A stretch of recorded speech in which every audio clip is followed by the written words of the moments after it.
Shall I continue, sir? Yeah, you can continue now. It's being recorded. Okay, sir. So going beyond vanilla network abstraction, cigarette NN improves on the standard node merging cigar by abstracting both the network and the desired property. So in the beginning, in cigar, we would abstract the network. Just one comment in your previous slides, mostly in the words and maybe a little bit. Okay. Sure, sir. So you say, okay, firstly, too many refine, you can, okay, because of this imprecision, you can end up having too many refined steps. Therefore, it can, okay, it's not necessary. So emphasize that it can slow the thing. How do we fix this? And one idea is that you could also do property encoding. There might be other ways to do it. Huh? Okay, sir. So This, I this have to mention the possibility. No, but this is not the only way. In conclusion, current abstractions are less precise and they don't exploit. I guess so. I mean, yeah, this is one cause. Okay. Yeah, I guess it's okay. Yeah, that is fine. Yeah. That the point should be that one way to do it is, could be one idea that is explored in this paper is doing property encoding in such a way that this Yes. disadvantage could be alleviated. Yeah. Okay. Yes, sir. That is actually in this slide over here. Oh, okay, good. By abstracting both the network and the desired property. Okay. So in the standard cigar framework, we abstract the original network N to obtain N prime. In cigarette NN, we obtain N prime and we abstract the property Q.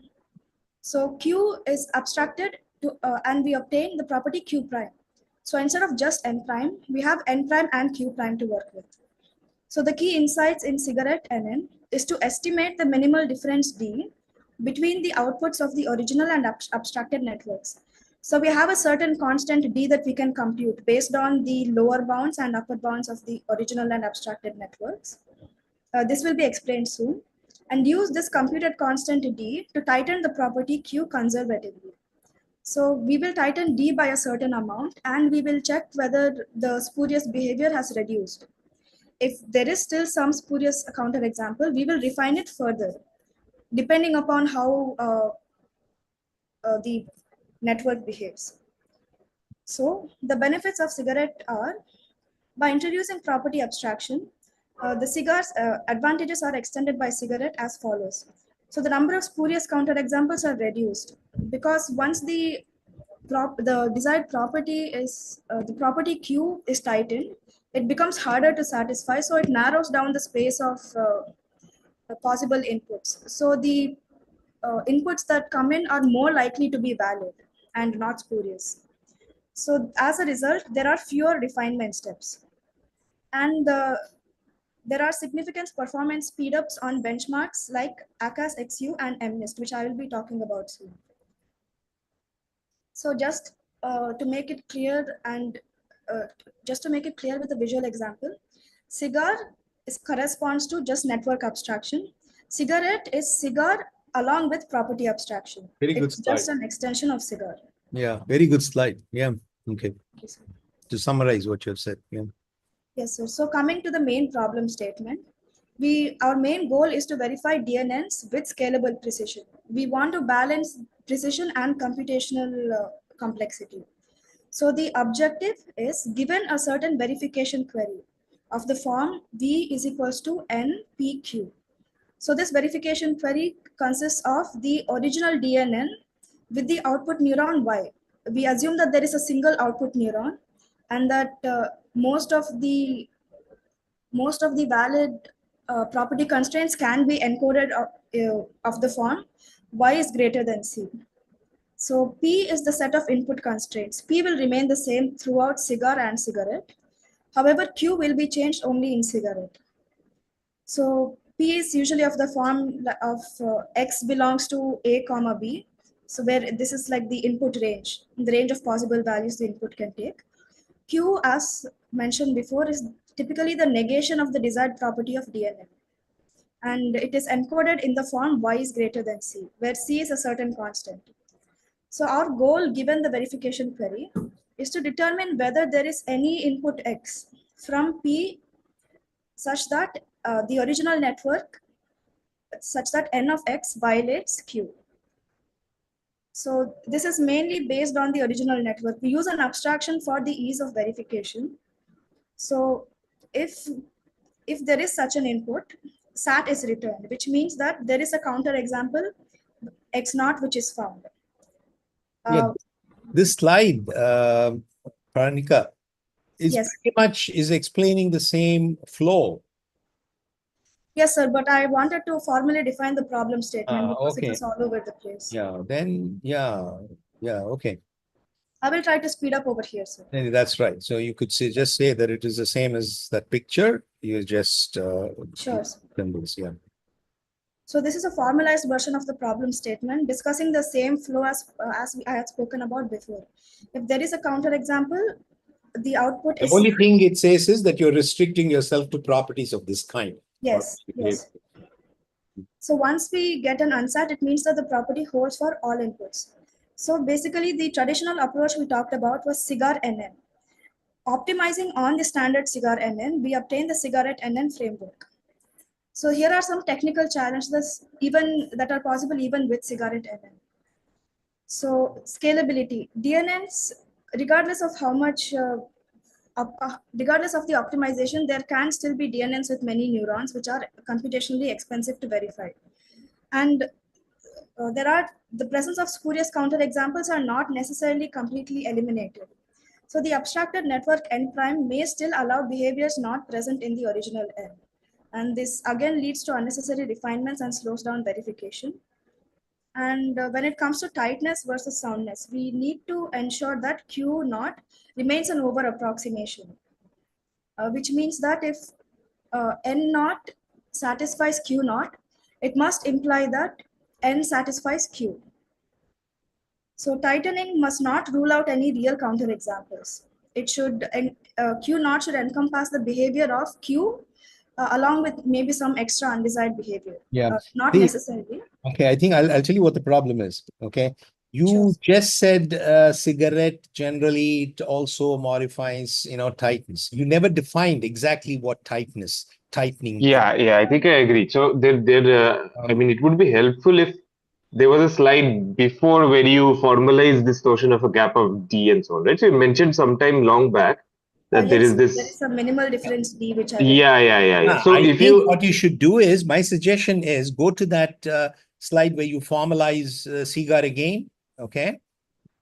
Yeah, this one here, make this, you say, as a problem statement. Do not repeat with Q. Exactly say what is before this slide, you can exactly say what Q prime is. Yeah, like Diganta said.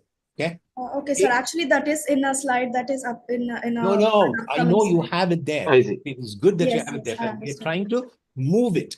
Okay. Sure, So sir.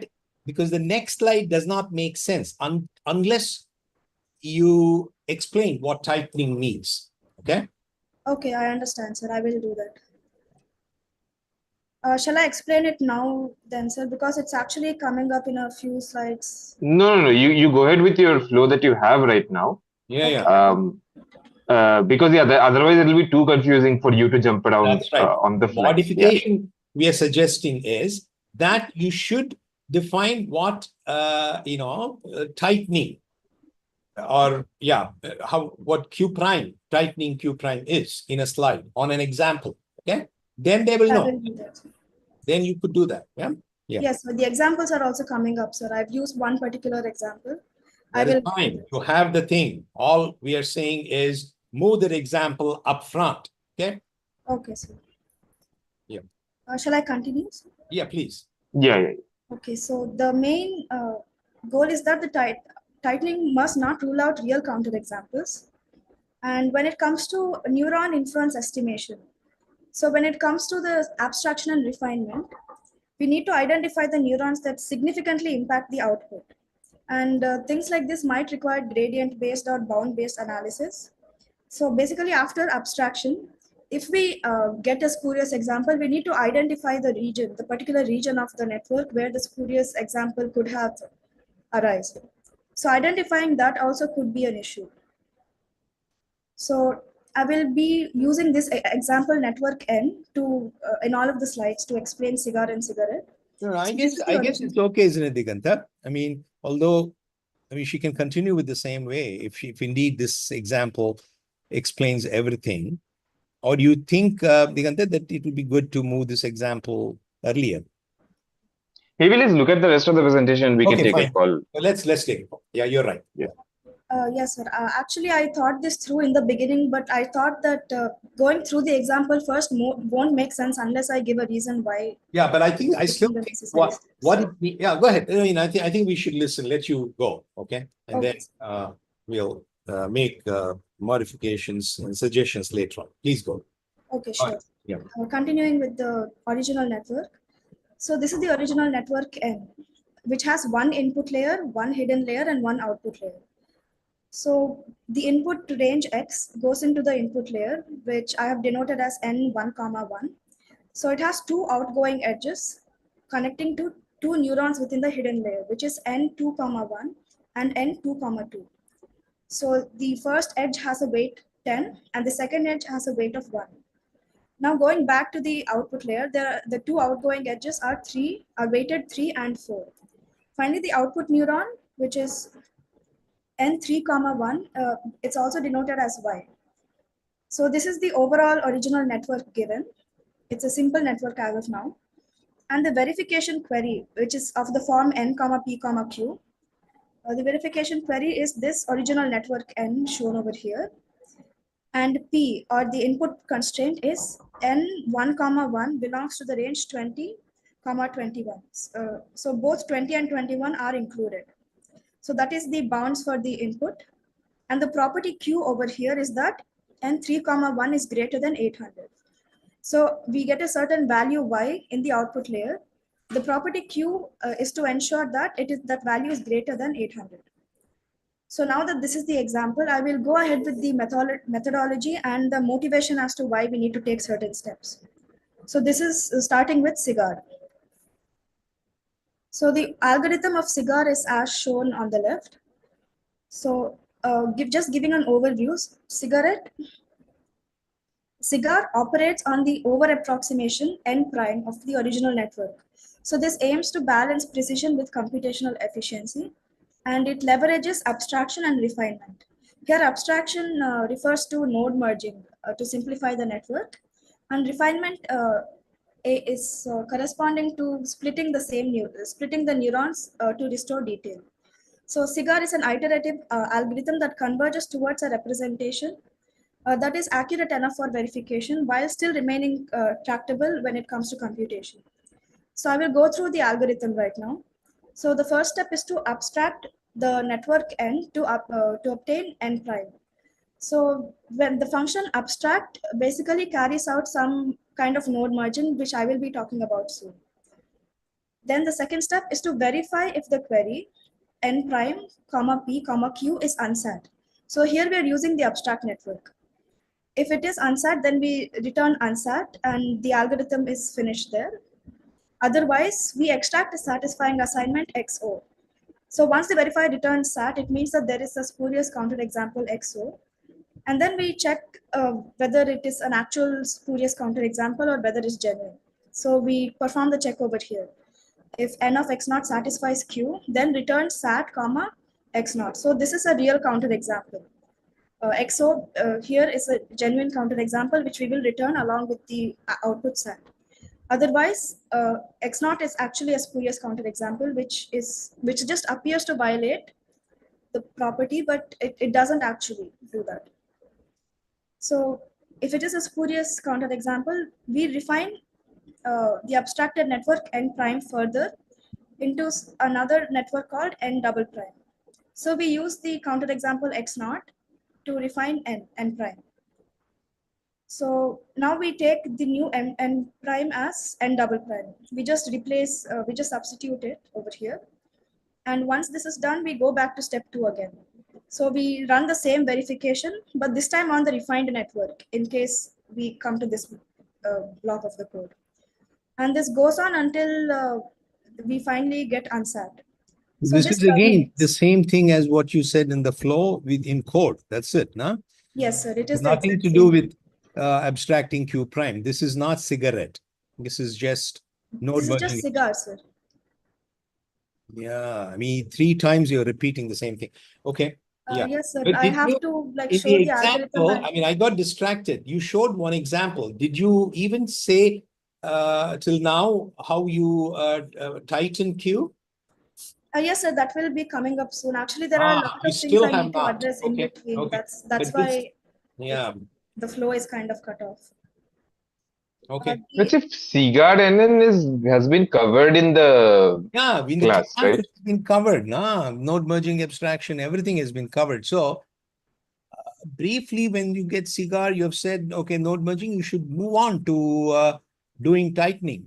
All these things has been covered in Okay, class. so I will sort of go through these very briefly, everything until cigar, and here I will start to go a bit more in detail. Will that be okay? Yeah. Maybe go through the slides, but I think that is a good Yeah, idea. I even suggest that you could completely eliminate all these slides. Okay. No, Sure. I think one example perhaps is a good idea just as a reminder. Okay, just to suggest, spend a singular minute on it, saying that okay, look, Yeah. if you remember in CGARD, what we do is we have this ink declassification, and then we do a merge, and then when we do the merge, we take the max and the sum Yeah, and so but on. then that slide where you say Should just be on the example or something like that. Yeah. but even that slide where she says, oh, this making Q prime has certain disadvantage, etc. It's out of place. Okay, people will not understand that slide, where she was giving You're some. talking about slide 9, right? Yeah, not even slide 9. Okay, is it slide 9? Go back. Actually, the numbers are a bit off, sir. I haven't. No. This one. Okay, you have not talked about tightening. You have not talked about, so this one does not make sense at all till.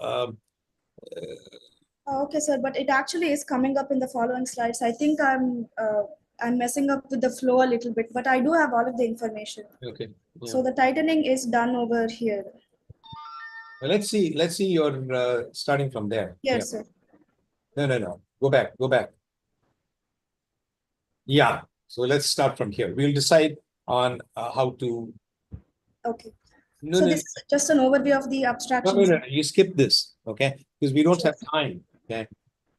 Okay, so when we will just run the cigar algorithm on the original network N, and the two neurons in the hidden layer can be merged because they belong to the same pos, comma, ink category.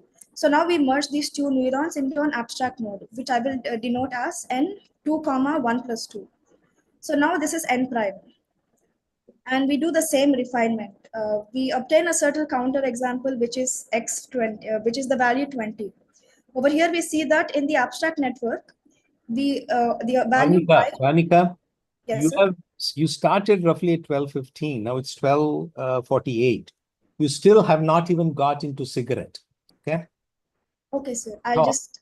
Okay, so Therefore, basically what I 20. suggest is, I don't think you will even finish cigarette. Okay. 1:30, you have to stop. Yeah. Okay, sir. Okay. So, so all this splitting, etc. I guess do you need it at this level of detail, because the entire class has seen my lecture was entirely on this. Okay. Okay, sir. Why do you need to repeat it? Okay, sir. Then I will skip through. Unless you're using some detail later on, even then you don't need to repeat it. Maybe one slide is good enough. Okay. Okay, sir. Then can I just? What I want is you go to the cigarette slide and then start your presentation and see what it is there. Yeah. Okay, sir. Fine. So this is just the refinement. Yeah. And moving on to, should I explain Cigar's issue again, sir? No, don't. Okay, sir. So Let's start here. coming to the genuine cigarettes methodology, the cigarettes approach is to extend the standard cigar framework by introducing property abstraction alongside network abstraction. So here the abstracted property and network are both over approximations and simplifications. So the implementation of cigarette over here is just to build the abstracted network N prime and tighten a property Q prime, such that this is just to prove that it is an over approximation. So if N prime satisfying Q prime is unsat, it also means that N satisfying Q is also unsat. So this is just the over approximation proof kind of thing. So if then we do a certain check. If n prime satisfies q prime, we extract the counter example. Once we get sat, we also get a counter example again. And we check it again on the original network. Here we checked it on the abstract network. Here we check q prime on the original network with the counter example.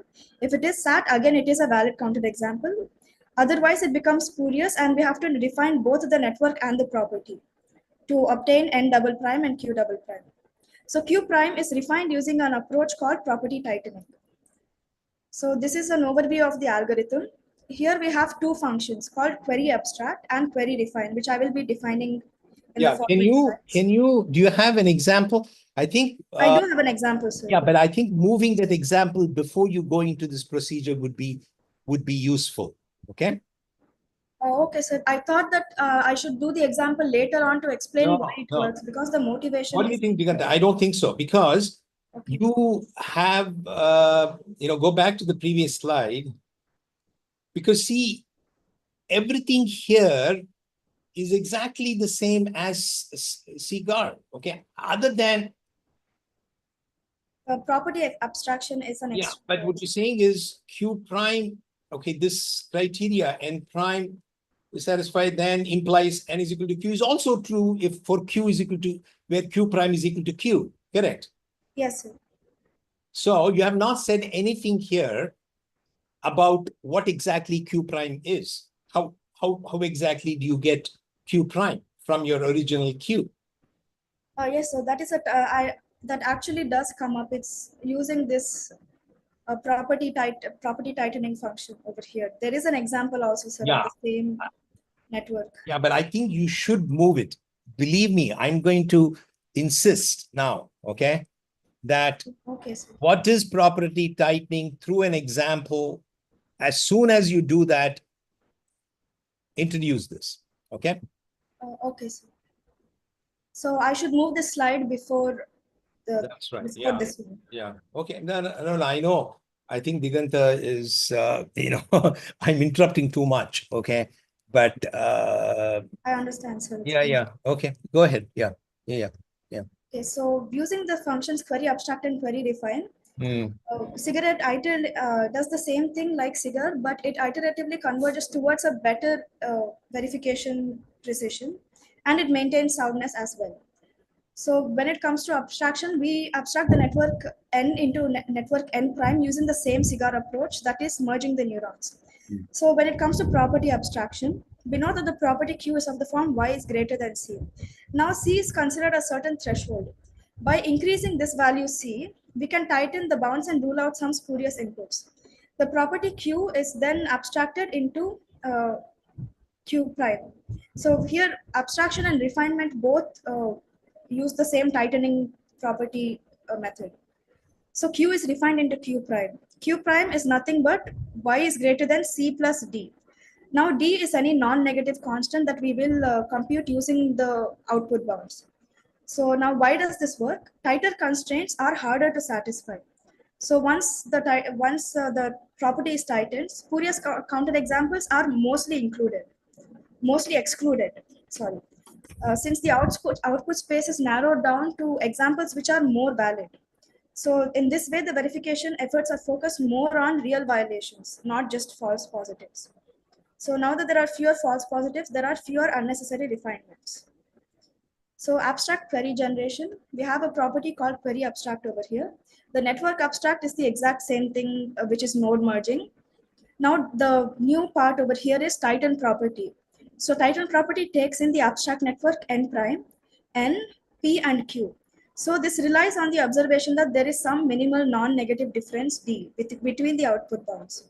So when we say output bounds, I mean the lower bound of the abstracted network and the upper bound of the original network. So we take these two bounds and we compute their difference. We compute L n prime minus U n. Yeah, I think there is a problem. Okay. Go back to the previous slide. See, the D should be, you never say that, you can't, the D should be chosen very carefully here. Okay. Yes, sir. Yeah, you cannot just make any D. I cannot use infinity. Okay. Okay, sir.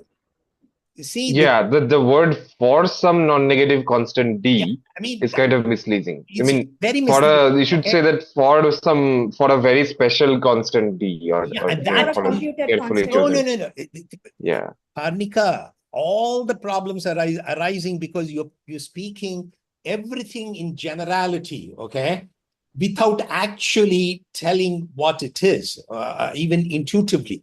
The thing is, you had a clear thing. Okay, you can do abstract q to q prime such that that criteria is still preserved. Okay, Okay, sir. whereas that, so you have to very carefully choose that d, and that's why you are doing that, and the people will have to get that what that d is. Okay, Okay, sir. I will change the wording. I will say that it has to be it's not, specifically the computed. problem is not just the wording, Parnika. Even if you change the wording, until and unless they see an example as to what you're showing, audience will not know. Okay, Yes, sir. Again, the example is over here. I'm I saying I'm am. yelling and screaming. Plus, please bring the example up front. Okay. Yeah. Otherwise, all of what you're saying will not make sense. Okay. Okay, sir. I'm just giving an explanation and like a motivation as to how this will work. And later on with the examples, I'm Okay. sort of proving Good. it. Go ahead. Yeah. Yeah. So, continuing, tightening to compute the value d, we take the maximum of 0 and ln prime minus un. Basically, we want it to be non-negative. So we either get 0 or this constant. And then we finally we return q prime, which is the abstracted query. But why are you doing all these things? Why are you doing all these things? It is to tighten the properties, sir. Why should be done in this way? Like you already said, you can choose any D. No? I should have specified, sir. It has to be No, no, no, no, no. specifically computed. You answer me. I want to make sure that you understand. Okay. Okay, sir. That you see the tightening. This is the criteria. Yes, sir. Right. You have to draw attention to that first. Only then doing all these things make sense. No? Okay, sir. Diganta, you speak up. Okay, sir. So No, I want Diganta to concur with me. Okay. Diganta? Yeah, I think You I have mean I think it's pick sorry, a go on. D such that it cannot be too large or it cannot be, I guess it cannot be too large, no? no, sir. It has to Yeah, be I mean it cannot you specifically not. cannot tighten it too far, right? Yeah. But yeah, I mean the question of why this is the D that works, is that a better D? I think it's a good question. So No, but that needs to be answered somewhere in the presentation. no, but I One think needs to isn't make it sure being that answered it's here? understood You correctly. have to pick a D such that This is a good enough place to answer it, yeah. it But should. again, I mean, maybe, yeah, maybe Yeah, I think let's she actually look has at the that slides once. here. I think Yeah. this is the criteria. So you should first explain this criteria. Okay. So if you choose a D of this kind, then you'll be able to, you know, reduce the counter examples. You keep Yes, sir. My thought saying, process. Okay, sir. Sorry. Go you on. keep saying, oh, it'll reduce the counter example, etc., tightening, etc., blah, blah, blah. You so many times you said, okay, without actually saying this is one of the criteria. Okay. So you have to choose, you have to tighten the abstraction so that the counter examples are reduced. Therefore, the number of refinement steps. How can I do that? Raise that question, and then you can even show an example Yes, as sir. I to do have it. how, by picking a certain D, and then you can actually give this as a criteria. Okay. Yes. Okay. Then raise the question, oh, how can I now compute this max? Okay. Yes, sir. That Then was. you propagate and lower and upper bound, etc. Okay. That is the Yes. order. I think you have all the information. It's going in a linear fashion in the way that you probably write it, but This is the criteria that you're trying to preserve. And this is one way to do it by computing the lower and the upper bound, correct? Yes, sir.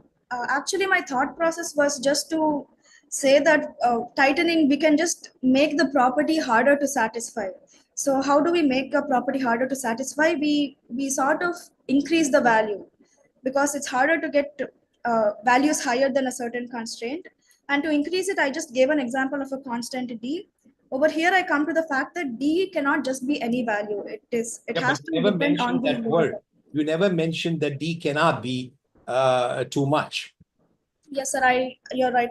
I should be mentioning that Yeah, somewhere. but I even will if you mention it did over here. mention it, you will have to say, why does increasing reduce counterexample? No, that I think is there in this slide, right? Because it's In the sense harder to that satisfy, sir. So the space is narrowed down. So it lets in fewer invalid examples as compared to just the regular constraint. I feel like that is also intuitive to some extent, sir. I can give an example as well. It is there in yeah, I the. think giving an example is really what's going to help. Yeah. I feel yeah. Yes. The example, this is just an explanation of everything. The example is to prove that the explanation works out and to clear everything up. But you have to, in presentations, you have to give examples, okay? Yes, sir, I do have it over See, here. No. yeah, so I mean, Saying that, please bring the example. I mean, do we agree? no. See, I mean, yeah. So right now, maybe it, we cannot do that right now immediately, right? In the sense that the example is there. But I'll tell you, I understand your thought process, Panika, in the sense that okay, let's explain everything, and then let's give an example, and kind of make sure that the explanation works, right?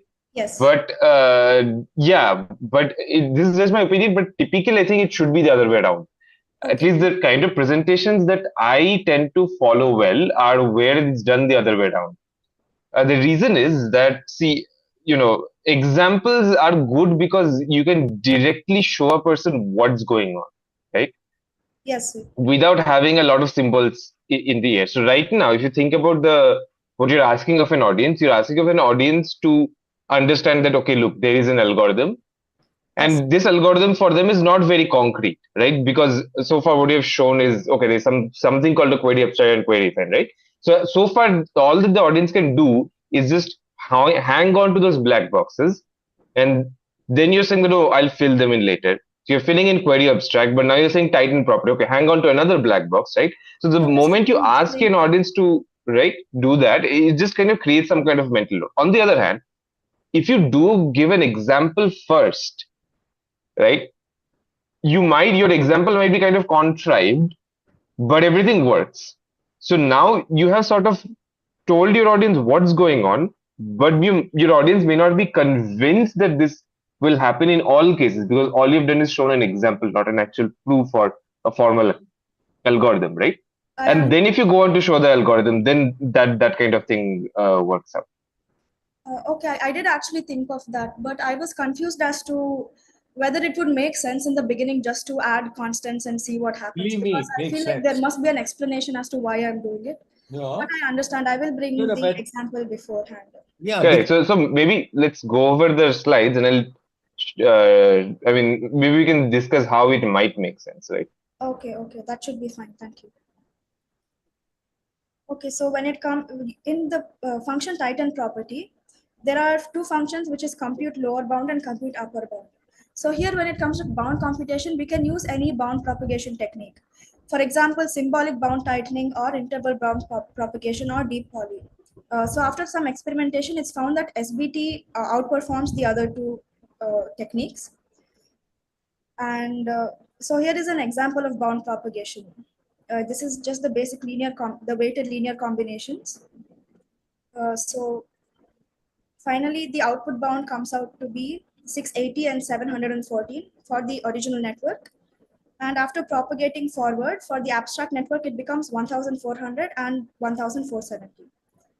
So I'm going to give an example for the abstract network N prime. So we did the same thing. We merged the nodes and we got the abstract node. It's the same network N prime that we saw in Cigar. Now the new technique that comes in is tightening the property. So this is the main example that we are talking about. We have the original query with the original network, the input belonging to 20, between 20 and 21, and the output y being greater than 800. Now this is what we wish to change. So we compute the bounds. I just did the simple interval propagation. So the lower bound for the abstract network is using 20, the number 20. So we get 1400. And the upper bound for the original network comes out to be 714. I have done the calculations here. And so we using these two constants, we finally compute the minimal difference D. So this is nothing but the maximum of 0 and the difference. So this turns out to be 686. So it is a positive constant. So now we do the classic tightening. We increase C by this computed constant D. So this D is going to sort of make the constraint harder to satisfy. So the final constraint that we get, which is Q prime, is that n3, 1 is greater than 1486. Before we had 800, now it's a value greater than that, which is 1486. So this is just a visualization of how the abstraction happens. So we go from this query to this query. P remains the same, but we have n prime and q prime. So this is just a sort of just elongating the query. So the new verification query is V2 with the abstracted network and the abstracted query. So beforehand, we saw that there was a certain example which was the input x0 is equals to 20. So in the standard cigar, this was seen to be a spurious example. Now we can take the same input and see how it behaves in this new network along with the new query. So now we see that in the abstract network, we get a value of 1400, which is lesser than the value 1486. Now this 1486 comes from the new property Q prime. And the original network's value 680 also lies below that value. Over here, this should actually be 1486. I'm sorry for the confusion. I will be changing that. So overall, we see that the abstract network and the original network both have values which lie within the constraint. So this x0 doesn't come out to be a spurious example or a counterexample at all. So overall, we get that the verify returns unsat and cigarette converged with the conclusion unsat. So there is no further refinement required. So the improvement is that cigar NN returned this example 20 in the beginning. And after refinement happened, it went back to the original network, which was So this is all good. So let me ask you a question. Sure. What is the original query was what? Here? The original query was greater than 800, sir. Greater than 800. Okay. Now we increased it to 1486. That is fine. I mean, what is the largest amount that you can actually increase it by without making it unsound? Yeah, that's a good question. You know, if you think about that, then everything will fall in place. Now, I know that you demonstrated everything. We propagated L, U, blah, blah, blah. Okay, that is all very important. They are very for details. The question is, what is it? You think about that. If you increase it by too much, you will make it unsound. Okay. Yes. Although it is true for this, it will be always. Okay. So that is the motivating thing. Okay. Look, if I increased it, enough, I will,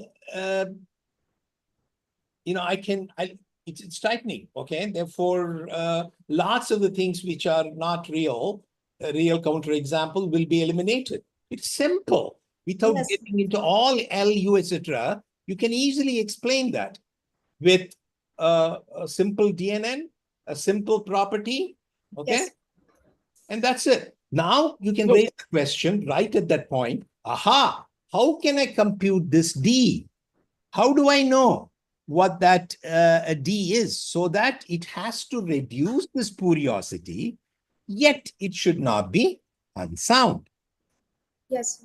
Raise that question and then you follow everything like what you've done. Okay. Fine. Okay. That's all that we are asking you to do. Is that clear? Yes, sir, that is clear. Yeah. Now I asked you a question.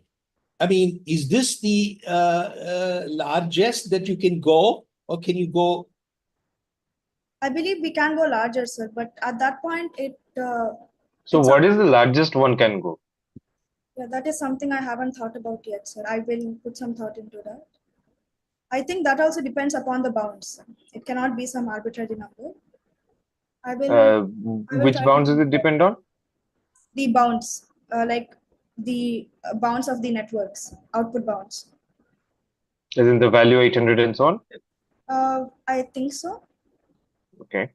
Why do you Because think so?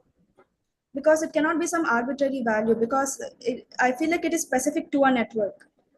Of course, Uh, but I mean, why should it depend on, suppose if I was looking to prove 680 less than 700 instead of 680 less than 800, right? So yes, here we tightened the property of 680 less than, or I mean output less than 800 to output less than 1486, which is an addition of what, around 686, right? 686. Yeah. yes, that was Yeah, computed using the bounds. correct. Comparison which bounds? The Uh, input or the output bounds? I mean, Output bounds, sir. It was I have written it somewhere over here. It is using the so where does the output bound come in output bounds. computing D? In computing the difference D, we use the output bounds. Okay, so what do you mean by output bounds here? Okay, so we take the how do I explain this? So first of all, we take the lowest value of the input bound and then we propagate it through the network. Over here, we propagate it through the abstract network to get the lower bound of the So you output mean lower you bound. take the lowest value of the input bound. So what does that mean specifically? Is it in terms of x and then x? What is it? Is the least value that x can take at the input? You propagate that Yes, to the network? we propagate that through the network to get the lowest bound for the output. I'll Okay, give sure. But you can't do it just using the bound, just using the lower bound on the input. You also need an upper bound on the input to do that, right? yes, sir. That is, I believe the lower bound is enough, sir. Yeah. That I Yeah. makes see. sense. How? I don't I'll think. show you, sir. Just a minute. I had a No, no, slide. I'll make it okay. I will ask another question that will probably help you, okay, with other thing.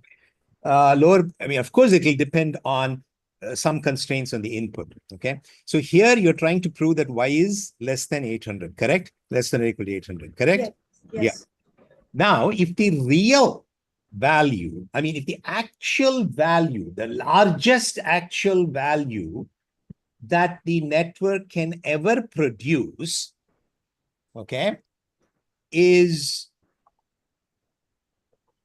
say 600 for just argument's sake, okay? okay. Then I guess isn't that you could reduce it now to 600? Isn't that the idea? Yeah, I mean, if the largest actual value that the uh, Yeah. abstracted network can produce greater than the concrete network is, let's say, Yeah, it's the difference, right? yeah, it's a difference. If the difference is, Yeah. let's say, 900, you can add 900 to the output Up to bounds. 900. That's all that you have to say. Okay. Yes. Then how you compute that largest. Okay. So to keep it sound, that D will have to be the largest value that the actual circuit produces. I mean, the largest value that the abstracted produces minus the largest value. Correct? Yes, sir. That is what is going on. That, I mean, you can explain that. I mean, you don't need, no. How you compute it in terms of L and U, etc., is a different thing. Okay. Okay, sir. Without I mean, that's the detail of how you can compute, how best you can compute that. But that is generally what the D, the range of D, I mean, how large the D can be to keep it sound, isn't it? Yes, sir. So that you can just say it without actually. Now comes the question that Diganta is asking: how do you compute that D for any given input bounds? I mean, bounds on the input. You do need both of them. Yes, sir. I don't think I'm explaining the answer properly, but we just propagate the lower bound through the abstract network, the lower input bound through the abstract network to get the upper to get the lower output bound.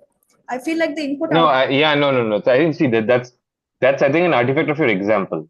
Because your example, if you notice, which is fine, you only took ink neurons, which is completely fine to explain the what's going on, right? So But I if you're feel, sorry. sorry, no. So if your example had also some deck neurons, then you would find that to propagate to get an upper bound on the output, or so let's say to get a lower bound on the output, you need to now find an upper bound on the deck neurons, right? Yes. Which means you'll need an upper bound on the inputs as well. Okay, sir, I understand, but I didn't consider the deck part because it would that would be a Yeah, no. From a presentation point of view, yes, but I'm saying just as a fact, it's not the case that you will need just the input lower bounds for computing the lower bound and input upper bounds for computing the upper bound and the output, right? Oh yes, sir, I understand. This is just an example. As I mentioned, this one it actually uses bound propagation techniques, like which sort of caters to the deck. Yeah, right. So bound propagation techniques will take both the lower and upper bound into account. So that Yes, was what my yes. question was, which is why I got a bit Okay, confused. okay, sir, I'm sorry I misunderstood. You For don't- this No, it's okay. specific So one, it was just the lower bound and the Yeah, upper. now, are you, is it clear to you what kind of modification we are suggesting to you? Okay. It is clear now. Thank No, you, what sir. is that? Okay, so you can explain what the constraint on the D, the choice of D is, independent of how you get it using L and U. Okay, Yes, it that is what you will use right in the example. Okay, okay. as to what tightening means. Yeah, that's a Yes. sound way to do. Now, how do you get the as best a D as you can? Okay, Okay, sir. that is what you're doing by this bound propagation. Yeah. Yes, but there is some experimentation on the bound propagation techniques as well. What? There is some experimentation going on the bound propagation techniques as well. So What do you mean SBD versus experimentation? IBD versus There decoy. is, huh? They test out the No, that's all performance. detail. I understand. Okay. Yes, But all these are means to an end, right? This yes. is, yeah. Okay. So if you can just separate the two things, then it'll be fine. Yeah. Okay. Okay, so this is the cigarettes refinement operation. So this refinement is carried out only if the counterexample is spurious. So the network refinement is very similar as to this cigars case. We just identify the abstract neuron, N-abs, and then we split it back into the original neurons. So first we try to identify exactly where which abstract node is causing the spurious behavior, and then we split it. Now the property refinement is again tightening the property, but we recalculate a tighter property based on the updated network bounds. So now that the bound networks are updated after we got a new property and a new network, we sort of recalculate the property bounds. So instead of D, we have D prime. Now D prime is computed again based on the new bounds from N double prime, which is the refined network over here that we obtain. Now refinement restores the necessary details only in the region and abstract, where the spurious behavior was observed. So this is to sort of eliminate that particular spurious example and the behavior that caused it. So this aims to avoid both false positives and unnecessary complexity. So this is an example of the query refine operation. It's a formalized version of whatever I said. So the refining is the splitting the abstract node into original neurons, and this tighten property is the same function that was over here. So we compute D and then we add it to the Yeah. constancy. Yeah. After you refine, then you will Yes. recompute. Do that. Yeah. Yes, after refining the network and obtaining the new network N double prime, we use that network N double prime to uh, sort of use the new bounds and tighten the property Yeah. with a better constant, which is D prime. Yeah. So here in this particular example, since unsat was returned without any, since unsat was returned without a counter example, no refinement was required. So the previously spurious counter example, which was 20, is now not a counter example at all. So here we do not require any refinement. So this was cigarette solution actually. It applied both network and property abstraction and eliminated the spurious counter example, which was the value 20. Which was sort of behaving in an undesirable way in the origin when we use the original cigar algorithm. So this ruled out this particular false positive, which was caused by loose approximation. So the gist of it is that when we abstract the network, we lose out on some amount of preciseness. To compensate for that, we tighten the property so that it sort of balances out. And the process converged and finally returned unsat. And this confirms that the original network N satisfies the desired property, and this improves on Cigar's technique. And now, how are we sure that this process, cigarette, does converge? So here we know that network abstraction and refinement both have finite steps. So there are only a finite number of refinement steps that you can take until the abstracted network becomes equivalent to the original network, and the abstracted query becomes equal to the original query. So this happens when the constant D turns out to be 0. So the query remains the same. There is no change. So after getting this, now the query, since these are equivalent right now, the query just returns to the original query that we had in the beginning, NPQ. So after this, the next iteration will definitely return either unsat or sat. And in both of these cases, the algorithm terminates. Yeah, I mean, the essence is that D, in each refinement, the value of D is guaranteed to go down, no? Yes, yes. At some point, it does go to 0 and there will be no change at all. Well, either that or for some D, it'll say proved. Okay, then you Yes, don't. yes. Yeah. But either ways, unsat or sat will be returned, and in both cases, there is a termination. There is no Yeah, infinite but loop. what is missing from here is that in each iteration, D will go down. Where do you say that? I'm not sure if it's necessary that D has to go down, sir. Is it true? No, either D can remain same, but you can have unsat, or D will go down, no? Yes, sir, that is something I can mention. Isn't that true? I believe it is true, sir. It should be true. Yes, I think that is true, because if you split the node, it will be more accurate, and therefore the highest value that you can get will be less. So I mean, yeah, it's a question of whether the bound propagation will always be more accurate if we refine the structure of the network, which Yes. I think generally speaking for most bound propagation techniques should be true. But of course, if it is not, then this can go on forever. No. Even then, it can't go on forever, right? Why? As long as the bound propagation produces the same values for the same network, eventually we'll get to a case when n prime is equal to n, and then d will always be 0. So in the middle, it might be that d doesn't change not monotonically, but we can only refine it until we get to the original structure of the network, and once we're there, then d will be 0.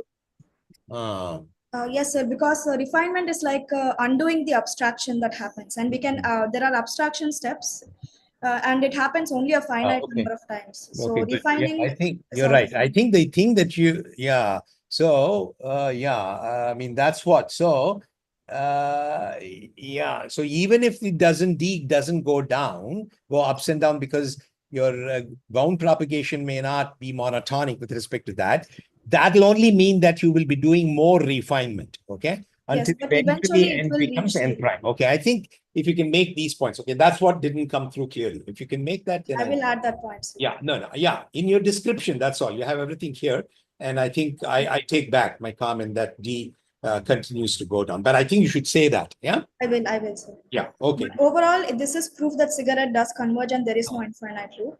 So now let's come to the actual implementation and evaluation.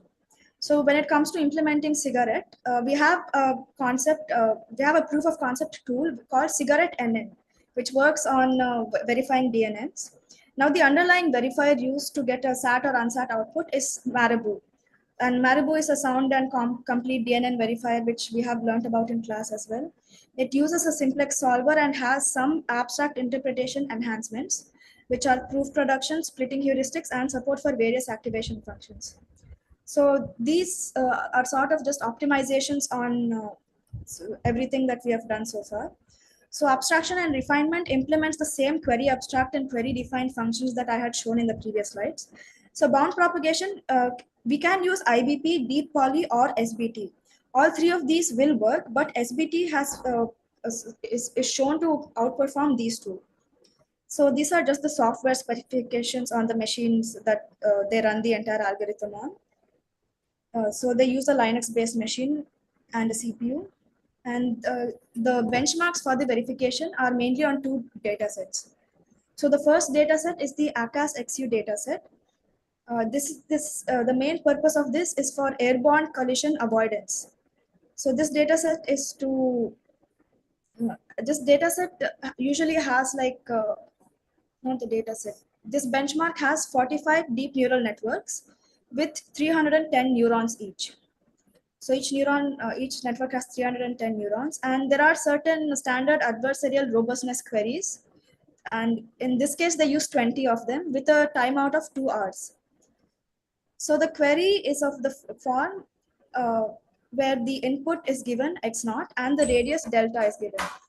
So what it says is that any point within the radius, within the radius of the value delta, around the point x naught must produce the same classification. So delta is kind of like a threshold.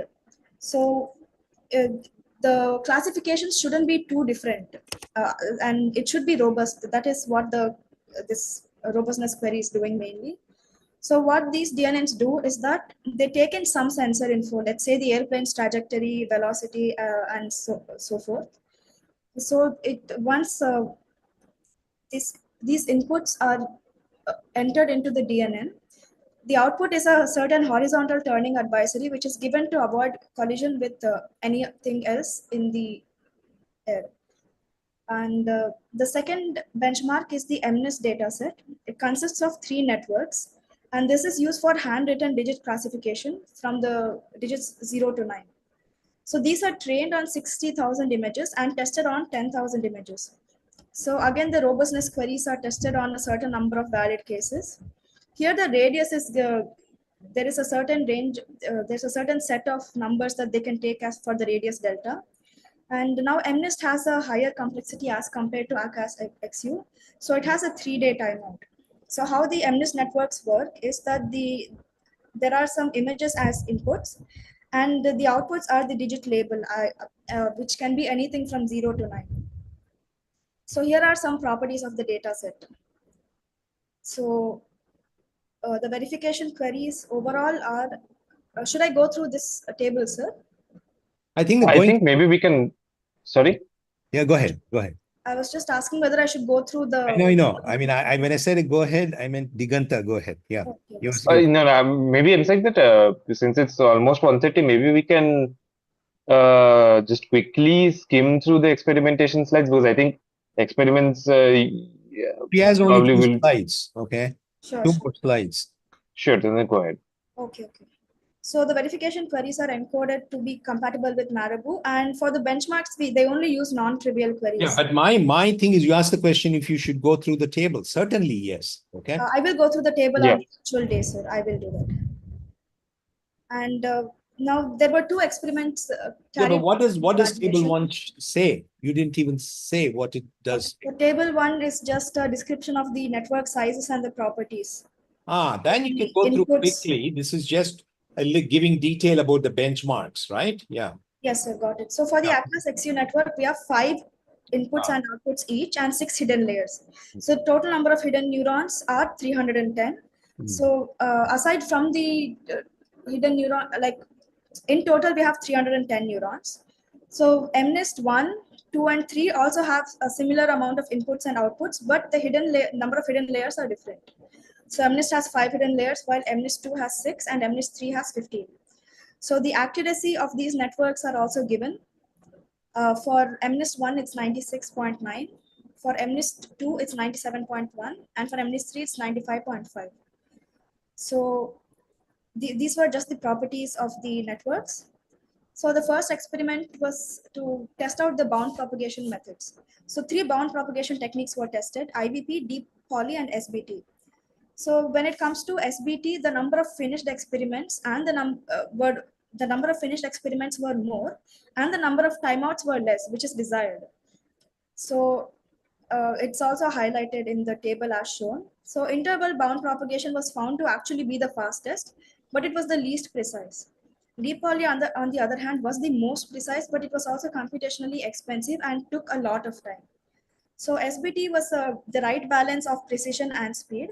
So this method was selected for use in the subsequent experiments. So now experiment 2 was evaluating cigarette on the baseline of cigar NN. So here we are comparing the performance gains of cigar NN and cigarette. So over here, the number of timeouts in cigarette NN. Okay, let's go through the case of ACAS XU first. For cigarette NN, the number of timeouts were 49, which is definitely lesser than what cigar NN had, which is a good thing. And now the number of finished experiments were also significantly larger than that of cigar NN.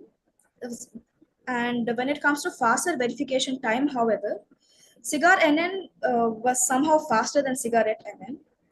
And cigar NN had fewer refinement steps than cigarette. So in the last two columns, it is seen that cigar NN has performed better in case of those two metrics. So moving on to the MNIST networks, in MNIST 1, cigarette NN had less timeouts as compared to cigar NN, and it also had more number of finished cases. And in the last two columns also, it had faster verification time and fewer refinement steps as compared to cigar. So similar results are seen throughout MNIST 2. Cigarette NN performs comparatively better in all cases.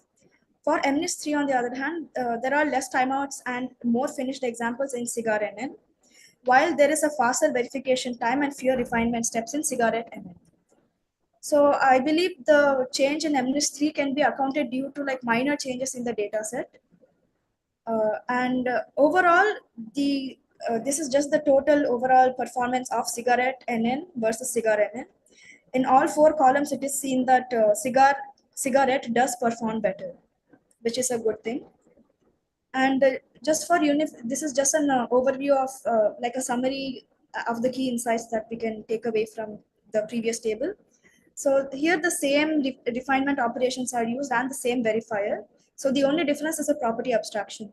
When it comes to finished experiments, cigarette NN has a 65% improvement. When it comes to speed, it has a 12.8% improvement. But when it comes to fewer refinements, there is a sort of substantial increase, which is 586% improvement as compared to cigar NN. And this actually is due to the property abstraction, which reduces the spurious examples. So this clearly is a substantial increase in performance. So here are two graphs when it comes to the runtime analysis. So this is the graph of the number of finished experiments over time for the ACAS XU network. So the x-axis has the time, which is from the beginning to 2 hours until the timeout.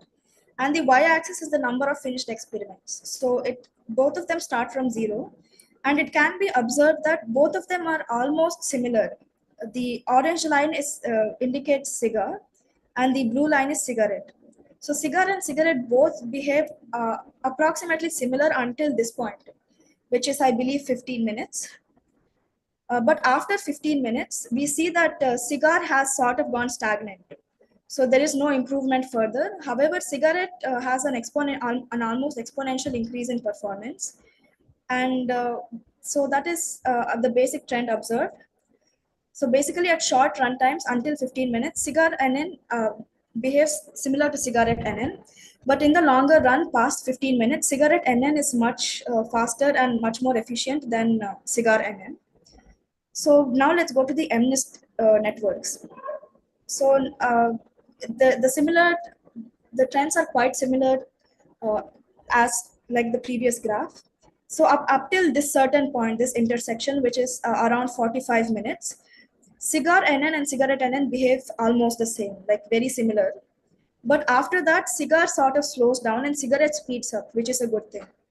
So again, it's the same result. One thing that can be noticed is that minor input changes can probably trigger drastically different paths in SNT solving, especially when it comes to MNIST 3, as seen over here. So in conclusion, in the case of MNIST also, cigarette NN is more efficient.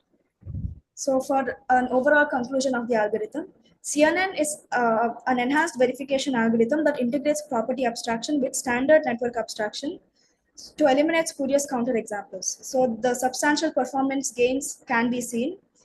There's a 65% improvement in benchmarks of experiments and 586% increase in refinement in fewer refinement steps, and it's 12.85% faster.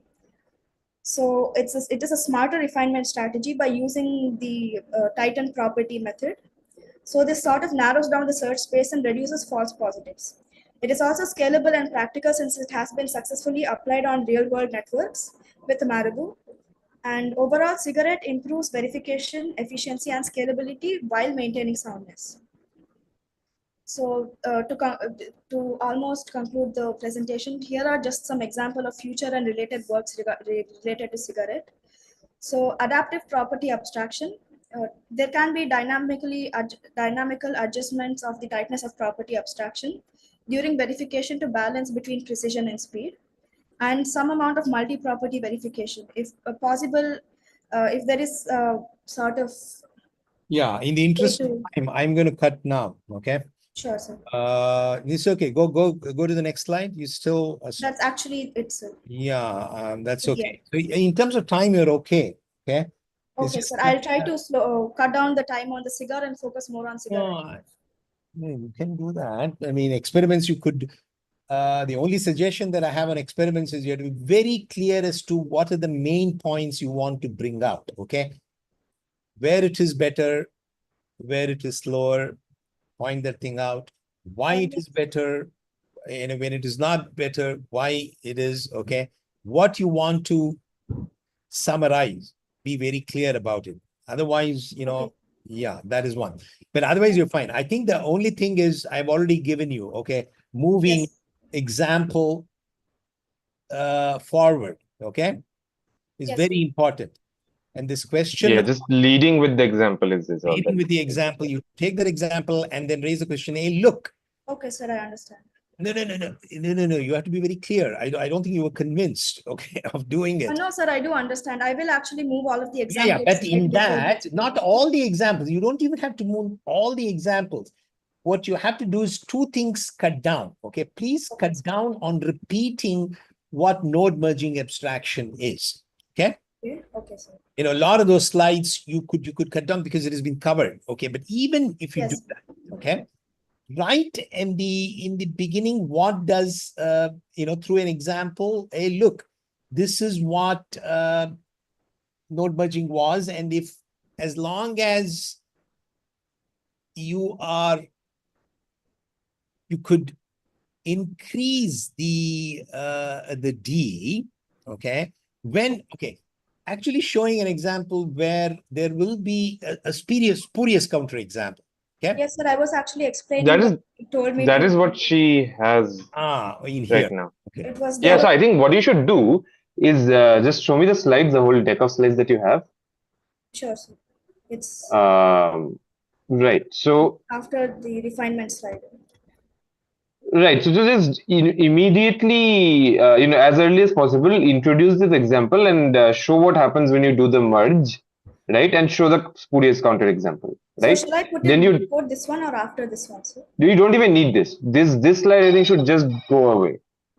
Okay, sir. But I thought like the formal algorithm, this one should. But they have already seen. No, this is already something people have seen, right? This is a CGAR NN algorithm, which people have seen. Sure, sir. I will be removing this then.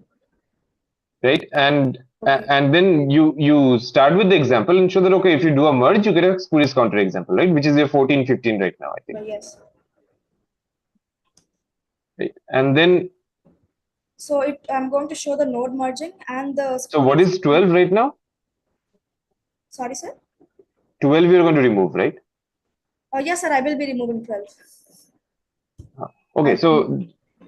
No, okay. Just to be, it was just a bit confused. No, it's okay. You can just keep it in for now. So, I mean, yeah, you'll do a merge and then you'll show that, okay, this is spurious counter example. And then now there is a natural question of what do we do? Can we do anything to tighten the property to remove the spurious counter example, right? Yes, sir. No, the cigar, I'm just going to show that cigar's next step will just to be split it. And at some point, the original network n, it becomes equivalent to original network n. So this is not something that is good. Anika, Yeah. you're still missing the point. He's trying to explain what you should do, okay? Okay, sir. The n is not equal to n prime is not the issue. The issue is what can you do to tighten? What does it mean to tighten the property, okay? To eliminate the counterexample. Why are you moving? Okay, 12. I thought you had, go ahead, Diganta, explain. Yeah, no. I mean, I think that's fine. I mean, if you want to talk about the fact that, okay, if you follow Cigar's original thing, you'll refine all the way to the original network, and that's too many refinement and so on. That's good. That you can do. But then the question that you need to pose, somewhere on that line is, okay, what if, we do some kind of tightening on the property, right? Yes. And now what you should say is directly this, that suppose somebody told us that the difference in n and n prime is only this much d, right? Yes. Suppose we know somehow that the difference in n and n prime is only d, right? Yeah. Then we can always just prove a tighter property on the side of n prime because we know that the difference is only d.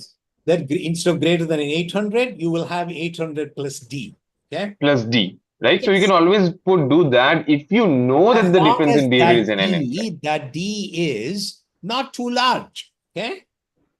Okay, sir, got it. Right. And then what does it mean for it to not be too large, right? Which is that it should be like you should have some proof that the difference in behavior of an n prime is only going to be that much, right? Yes, I understand. So I should bring up the fact that there can be some d computed, and I should sort of explain on why it should work. Correct. Yeah. And then you can go into the details of how you compute the d, IBT, and all these things, right? Yes, and you should actually say that the rest of the paper is actually an algorithm to compute in some ways. Correct. The best yes, d. and that is the crux of cigarette property. Yes. Yeah. When you've motivated the problem, the real problem, and that's all that this paper does, okay? Yes. How to compute that d. And then that's it. And through, bound propagation, like, and you can use d poly, etc. As you've seen, that's it. And after that, you keep saying all the details. Fine. Yeah. Okay, got it, sir. So Yeah, I will modify the slides, and can I send it to you, sir? I mean, you could send it, but that's, we trust you that you could do it. I don't think we have time, okay? To actually review and then give it back because it's already tomorrow. I mean, by the time we're done with everybody. Therefore, we'll trust you, yeah? Okay, or unless, Diganta, you want to just eyeball it once, to do it, I'm fine because I have other things to review, yeah? No, I don't think I don't know if there will be time. I don't think we'll have. We trust you, Pranika, because you have done several iterations and it's basically fine, yeah? Okay. Yeah. Okay. Okay, thank you so much, sir, and Diganta. No problem. Thank you also for putting in the effort. Yeah. Okay, I will try to do well tomorrow also, sir. Thank you for the feedback. You will. Yeah. Okay, thank you. Yeah. Thanks. Do you want